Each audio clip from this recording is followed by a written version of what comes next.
Good morning. Good morning. Morning. Good morning. No, I can't hear you. Your mask is too big. Your mask is too. Good morning. Charlie, it's like there was this cartoon called The Mask. It's like you're wearing Stanley Ipkiss. Charlie, crazy guy. The Mask. All right. So we have a lot to do on the show today.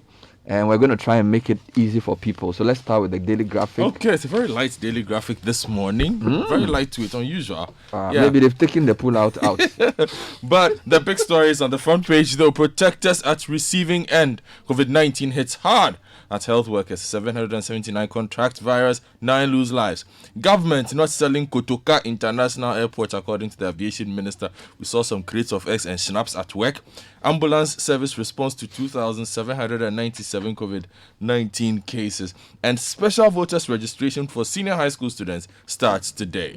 The Ghanaian Times says Noguchi to ramp up COVID-19 testing as more test kits, lab equipment supplies arrive to address testing hiccups. EC begins nationwide registration of SHS students today.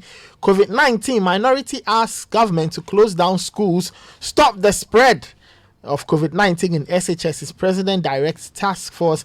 And the latest on our COVID-19 case numbers 23,463, 129 deaths, 18,622 recoveries. Front page of the Daily Guide newspaper in the Capital Bank case.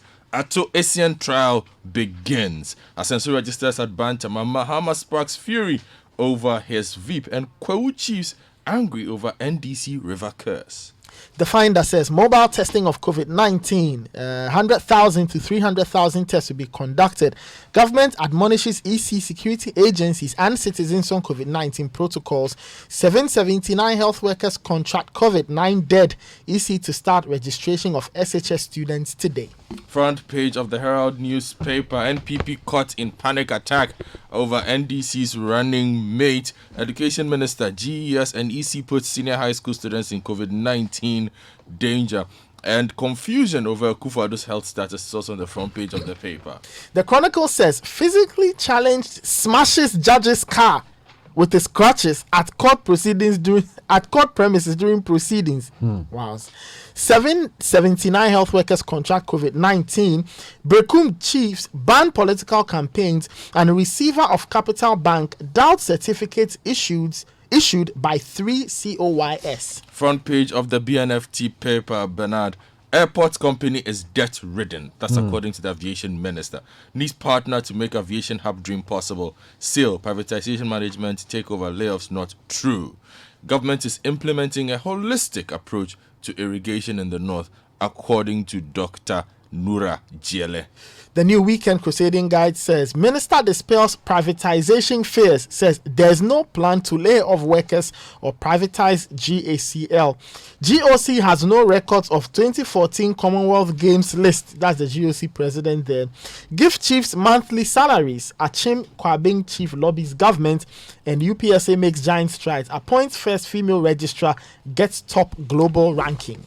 CitiNewsroom.com. Voter registration SHSs will be assigned to gazetted centers. This is the EC. Meanwhile, minority demands clarity on Akufo-Addo's 14-day self-isolation. Other stories: over 2,600 individuals signed petition for reversal of Domelevo's leave direction. Still on that website, EC to register SHS students an illegality according to the NDC. And being an economist, not a prerequisite for vice presidential role. This is Alex Mould. If you go to myjournalline.com, same story. Over 2,700 Ghanaians signed petition demanding Domelevo's recall.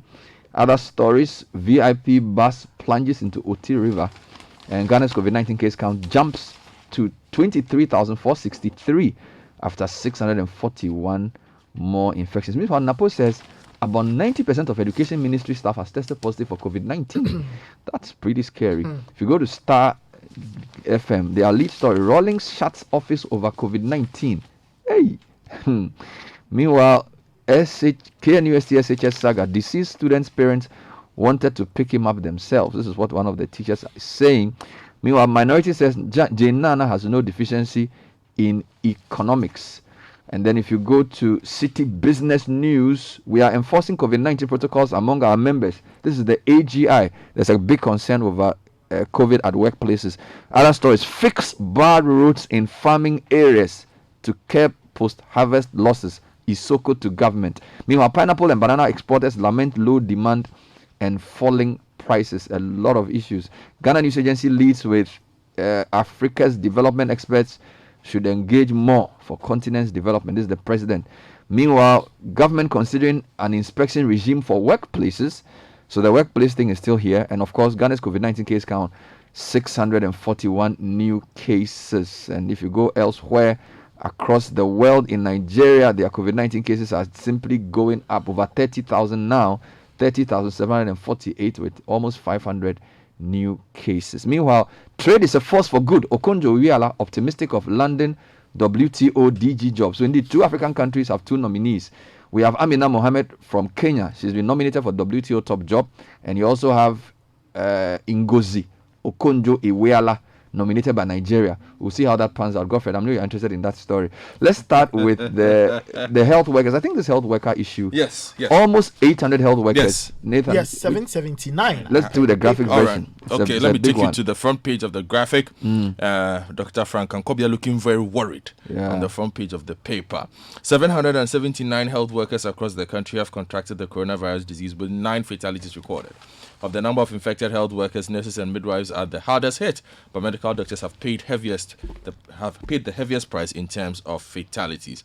Apart from those whose COVID-19 status has been confirmed, a large number of health workers are also currently in isolation, waiting for the outcome of tests after being exposed to the virus at their various workplaces. They issued a joint statement, and the statement was signed by the president of the GMA, Dr. Frank Ankobia, president of the Ghana Registered Nurses Association, Mrs. Perpetua Oforian Pofu, general secretary of the HSWU, Mr. Reynolds Tinkrang, and the chairman of GOPSA, which is the pharmacist, Mr. Nathan Kumsen. Now, they are also making some demands of the government in the statement. Now, the statement asked the government to, as a matter of urgency, ensure the regular provision of PPEs for all health workers. Also, the government through the security agency should ensure the strict enforcement of all COVID-19 safety protocols without fear or favor to control the rising numbers. Also demanded that the government expand the capacity of COVID-19 testing centers throughout the country, as well as provide kits, and that results should be available within 24 to 48 hours. Now, some of the breakdown of the statistics you read, very worrying. It means that every 6 days since infection started in Ghana, a health worker gets infected. And as you said, 190 doctors, 410 nurses, and then 156 health service workers have contracted the virus. 4 doctors have died, 1 nurse has died, and then we have 3 health service workers union members have died. And then 23 members of the Ghana Health and GOSPA have also contracted the virus. That's the breakdown. Meanwhile, Sami Jemfi of the NDC is accusing the president's decisions as being behind the increase in the cases. The National Communication Officer of the NDC has blamed the president for the growing infection of COVID-19 among health workers in the country. According to him, the Akufo-Addo administration has made certain insensitive decisions that has put the lives of health personnel at risk. This was in a tweet that he put out, which was later became a story. Now, Nathan, I wanted to show you something from Napo's interview on the stories on myjoyonline.com. The interview was on Peace FM. He says about 90% of Education Ministry staff have tested positive for COVID-19. And the story says Education Minister Matthew Buku-Prempeh says about 90% of workers at his ministry have tested positive for COVID-19. According to him, most of these workers had shown mild symptoms and are currently self-isolating at home. He says, I can say 45 out of every 50 of our workers have tested positive for the virus since the lockdown. We at the Ministry of Education have been working without any break because despite the lockdown, we had to put some measures in place.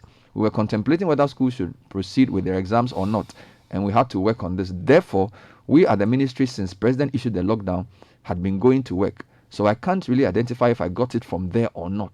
However, I'm certain I didn't get it from my constituency, the minister said on Peace FM's Kokroko program. He was discharged a couple of days ago, and he recounted a moment he described as a near-death experience and said it was a second test that confirmed he was positive because the initial one came out negative. And then he had left Accra for Minsia in the Ashanti region, and he gave details about his symptoms. He said while people had cough and sneeze, he had acute diarrhea. You know, he's a surgeon himself. So for a doctor to be talking about his health condition, that was serious. Then he says, this is a deadly disease that I wouldn't want to wish for anyone, not even my worst enemy. And then he urged strict adherence to the WHO safety protocols. Now, can you take me to yesterday's press conference? Yes. Yes, That has some if you updates go from that to came from the there. Ghanaian Times, page 12 and 13. So let's talk about testing first. Noguchi had a representative there, and he stated that government had started taking delivery of lab equipment and supplies expected to increase the country's COVID-19 testing capacity and address the current hiccups in testing that had resulted in a backlog. The supplies include 150,000 swabs, 100,000 K95 masks, 700,000 examination gloves, 270,000 autoclave bags, and PCR test kits to do 500,000 test tubes and PCR machines. All of this was revealed by Professor William Ampofo, who's the head of the virology department of the Noguchi Memorial Institute for Research. Now, he stated that when the supplies arrive, various testing centers will be capable of conducting between 10 to 15,000 tests per week and reduce the turnaround time for testing to 48 hours and in some cases 24 hours. That is what we are hoping to see. The other one to emerge from the briefing was that the president had directed a subcommittee of the Presidential Task Force on COVID-19 to oversee the prevention of the spread of the virus in SHSs. Additionally, dedicated personnel had been assigned to the emergency hotline 311 to link parents to their children's schools to validate rumors of COVID-19 and related issues. This was confirmed or stated by Kojo Ponkrumah, Minister of Information, and he assured So this that is for the schools. Yes, this so is for a the new schools. task force for the schools. Yes. Now, Out of the big task force, this one is a smaller one just to take care of. in the terms schools. of the workplace, the same program, the same minister said that government is considering a special inspection regime for workplaces to enable it take drastic action against those who are breaching the COVID-19 protocols. Now, Information Minister Kojo Ponkrumah said government is living up to its expectation by putting in place all the necessary safety measures against the pandemic. It required that every citizen play their respective role to adhere to the protocols. Then the AGI, because the workplace has become a very serious hotspot, the AGI is saying that they are enforcing COVID-19 protocols among all their member companies.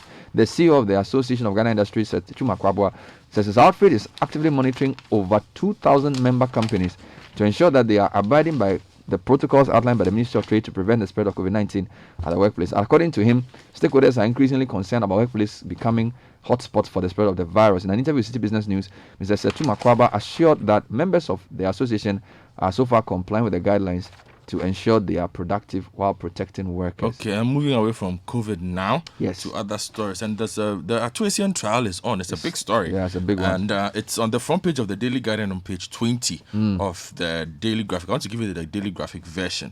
One of the receivers of the defunct Capital Bank, Mr. Vish Ashiagbo, yesterday took the witness box to testify as a prosecution witness in the trial of the founder of the bank, William Atuasian, and 3 others who have been accused of collapsing the bank. In his testimony before the Accra High Court, Mr. Ashiagbo testified that an investigation by the receivers into the affairs of Capital Bank revealed suspicious transactions at the bank, especially with regard to 620 million Ghana cedis liquidity support given to the bank by the BOG between 2015 and November 2016.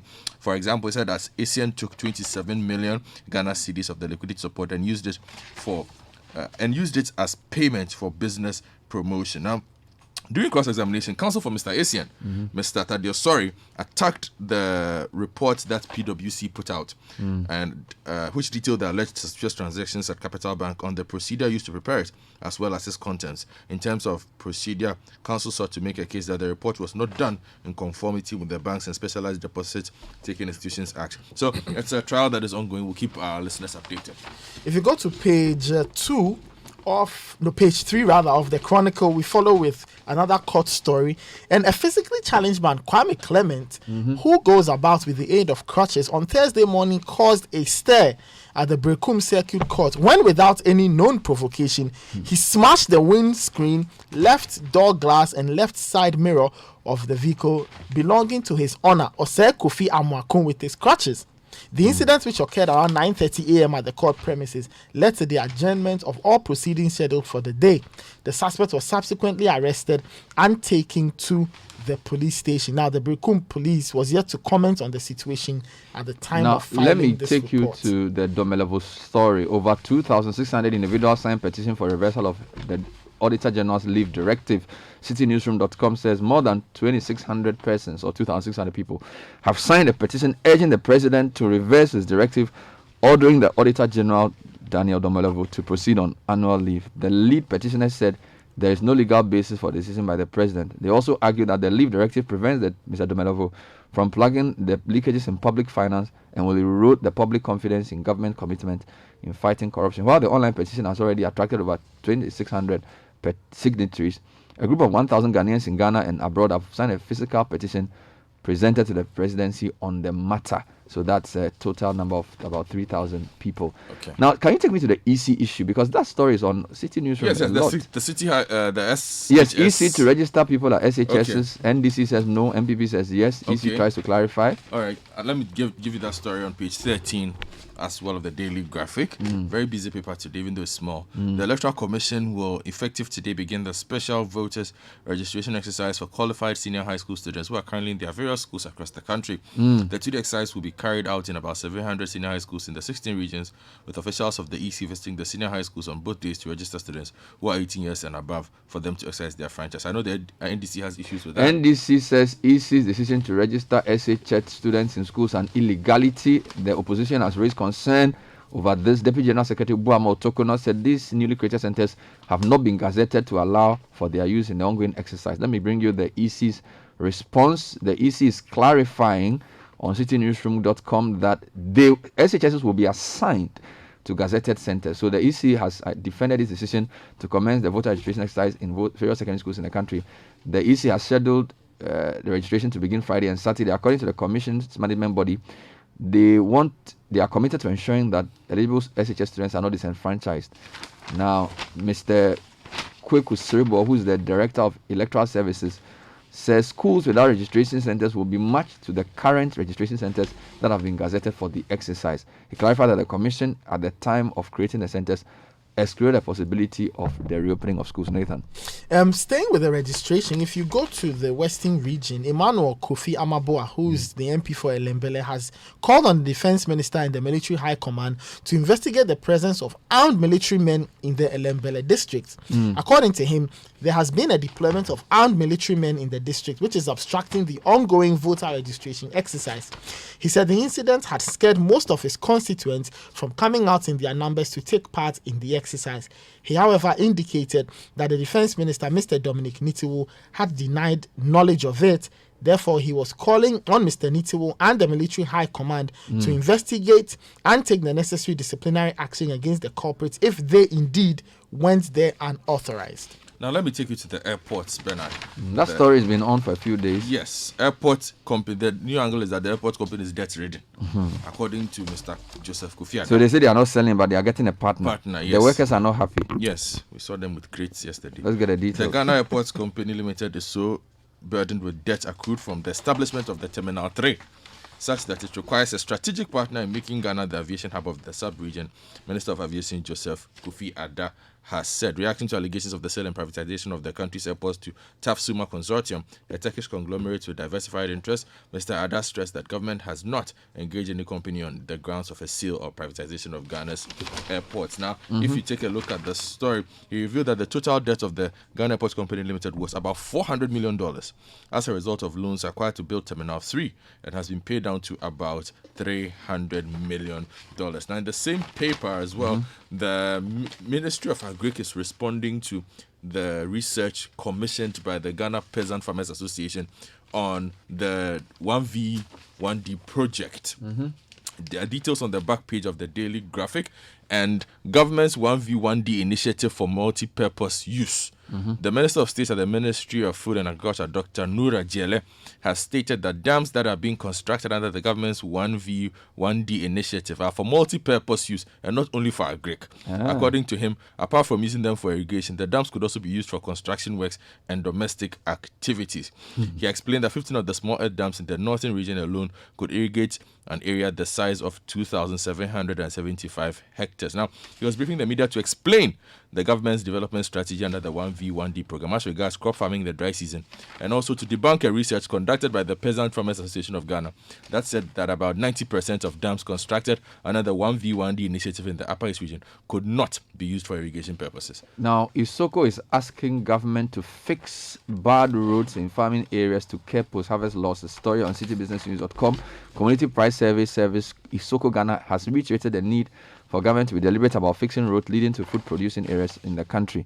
Content manager at Isoko, who made the call to City Business News, many deplorable roads in farming areas of the country contribute to the worsening post-harvest losses as some produce delay in getting to the market center in the absence of adequate warehousing.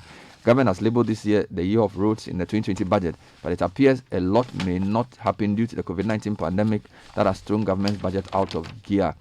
Content manager of Isoko, Francis Danso, says maintaining good roads in farming areas must be a priority of the government. Now, if you go to COVID still, pineapple and banana exporters say low demand and falling prices is ravaging their industry. Non-traditional exports such as pineapple and banana have been a major source of foreign exchange for Ghana. But the value of pineapples and bananas right now is being affected by the COVID-19. Ghanaian farmers who export pineapple and banana have been affected as international prices of the fruits have dropped. George Boyer, the corporate affairs and admin director of Golden Exotics, a company that exports about 85% of banana and pineapple from Ghana, disclosed to City Business News that initially there was a huge rush to shop because of the impending lockdown. So demand went up significantly, but during the lockdown and immediately after that, prices have stabilized. In fact, there's a glut situation on the market and people are not going to the supermarket to shop. And then he says because of that, their prices are suffering. Guys, before we go, a few quick international stories, if you may. Kenya and Nigeria have each nominated a woman for the WTO Director General position, which I find very interesting. So Nigeria's Ngozi Okonjo-Iweala, former finance minister, is optimistic about becoming the DG of the WTO. In a video she posted on Twitter, she described the WTO as an organization that has become more important than ever. Yeah. According to her, with the outbreak of COVID-19 pandemic, the world needs to come together using trade to build a better society. And she says trade is a force for good. But then there's a caveat. If harnessed properly, it's a very important caveat there, can help lift millions out of poverty and bring shared prosperity. The role of the WTO is more vital than ever. Let's fight for a WTO that works for all. That's what she said. It's like a campaign message. Then Kenya nominates Amina Mohammed, somebody you know quite well, for the top job. Amina Mohammed will contest against 5 other candidates for the position of WTO DG. And 3 of the 8... 2 are from Africa. Yeah. And now she's a Kenya sports minister or Kenya sports secretary. Yes, but prior to that, she has served as international trade minister. She has served as foreign affairs minister.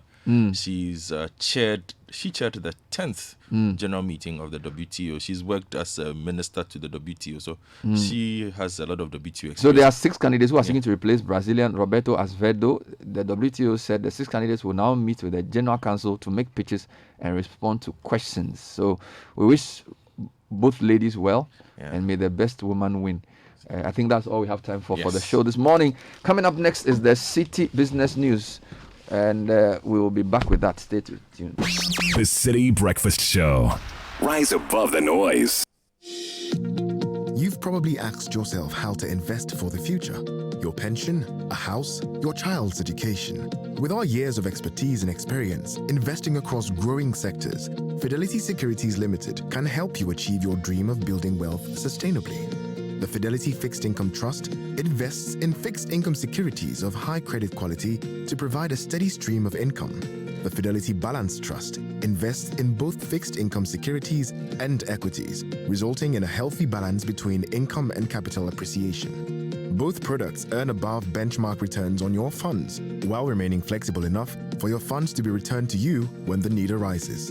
Talk to any of our investment advisors to assist you in selecting products in line with your return expectations and